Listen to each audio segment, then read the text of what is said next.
Hello friend, welcome to my YouTube channel biology all in one. आज के इस video में हम नाइट्रिक ऑक्साइड सिग्नलिंग के बारे में बात करेंगे। आइए सबसे पहले हम जानते हैं कि नाइट्रिक ऑक्साइड सिग्नलिंग क्या होती है। नाइट्रिक ऑक्साइड सिग्नलिंग एक तरह की paracrine type of GPCR signalling होती है।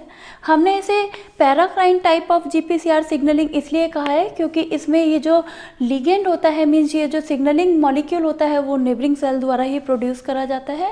दूसरा, हमने इसे जीपीसीआर सिग्नलिंग इसलिए कहा है क्योंकि इस लिगेंड को रिसीव करने वाला जो रिसेप्टर होता है वो एक जीपीसीआर रिसेप्टर होता है, मीन्स जी प्रोटीन कपल्ड रिसेप्टर होता है।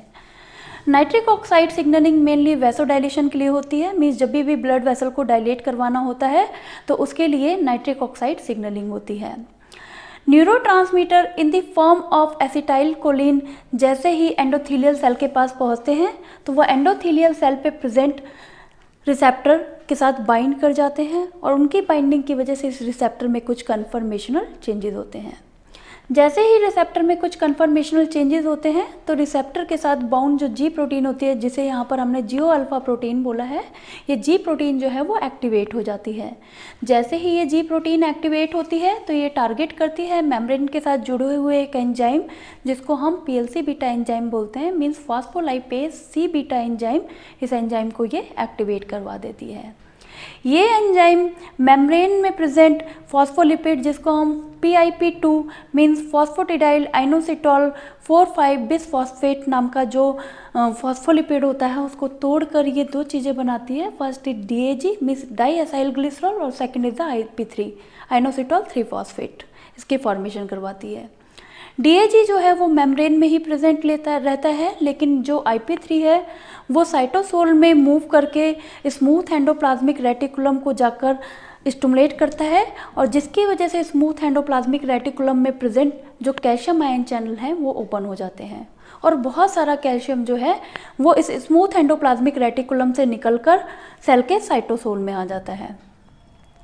सेल के साइटोसोल में एक प्रोटीन प्रेजेंट होती है, उसको हम बोलते हैं कैलमोडलिन प्रोटीन। ये एक कैल्शियम बाइंडिंग प्रोटीन होती है। जैसे ही साइटोसोल में से ये कैल्शियम मिलता है, फ्री कैल्शियम, तो ये कैलमोडलिन प्रोटीन जो है वो फ्री कैल्शियम के साथ जाकर बाइंड कर जाती है। एक कैलमोडलिन प्रोटीन के साथ 4 कैल्शियम आयन जो है वो आकर बाइंड करते हैं और एक कॉम्प्लेक्स की फॉर्मेशन करवाते हैं जिसको हम कैल्शियम कैलमोडलिन कॉम्प्लेक्स बोलते हैं। जैसे ही ये कैल्शियम कैलमोडलिन कॉम्प्लेक्स बनता है तो ये एक्टिवेट करवाता है एक एंजाइम जिसको हम बोलते हैं nitric oxide synthase enzyme ENOS। इस एंजाइम को ये एक्टिवेट करवा देता है। ये एंजाइम एक्टिवेट होते ही आर्जिनिन को सिट्रुलिन में कन्वर्ट कर देता है और साथ में बनाता है नाइट्रिक ऑक्साइड। जो भी नाइट्रिक ऑक्साइड इस एंडोथेलियल सेल में बनती है वो इन दी थ्रो डिफ्यूज़न मूव करके स्मूथ मसल सेल के अंदर एंटर कर जाती है और स्मूथ मसल सेल में प्रेजेंट गुआनाइल साइक्लेज एंजाइम को एक्टिवेट करवाती है।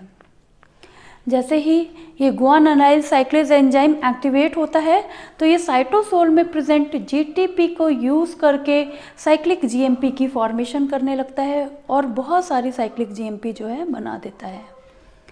जैसे ही साइटोसोल में बहुत सारा साइक्लिक GMP बन जाता है तो उसकी वजह से cyclic GMP dependent protein kinase, जिसको हम प्रोटीन काइनेज G बोलते हैं, ये काइनेज जो है वो एक्टिवेट हो जाता है। जैसे ही ये protein kinase G enzyme activate होता है तो ये स्मूथ मसल सेल में प्रेजेंट मायोसिन हेड का जाकर फॉस्फोराइलेशन कर देता है, जिसकी वजह से मायोसिन के साथ एक्टिन फिलामेंट आकर बाइंड नहीं कर पाता। जब मायोसिन के साथ एक्टिन फिलामेंट आकर बाइंड नहीं करता तो स्मूथ मसल सेल का रिलैक्सेशन होता है, जिसकी वजह से ब्लड वेसल भी डायलेट कर जाती है। इस तरह से ये पूरी सिग्नलिंग जो है वो परफॉर्म होती है। अगर आपको ये वीडियो अच्छा लगे तो इस वीडियो को लाइक और शेयर करें और हमारे चैनल को सब्सक्राइब भी करें। Thank you.